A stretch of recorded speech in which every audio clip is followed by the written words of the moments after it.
हाय, आज आपण बनवणार आहोत कुरकुरीत अशी मांदेली फ्राय. आलं, लसूण, हिरवी मिरची, थोडीशी कोथिंबीर टाकून वाटण तयार करून घेतलं. त्यानंतर मांदेली घेतलेली आहे. मांदेलीचा डोक्याकडचा भाग जो आहे अगदी अशा पद्धतीमध्ये वेगळा करायचा आहे आणि भरपूर अशा पाण्यामध्ये अगदी 2 ते 3 पाण्यामध्ये मांदेली जी आहे ती स्वच्छ अशी या ठिकाणी आपण धुवून घेणार आहोत.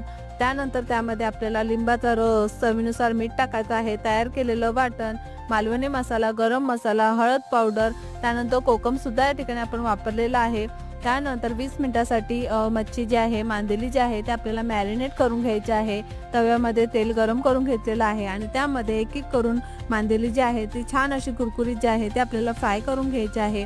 तर तयार आहे super special all time favourite कुरकुरीत अशी मांदेली फ्राय. कशी वाटली नक्की कमेंट करून सांगा आणि आवडल्यास लाईक, शेअर आणि सबस्क्राईब.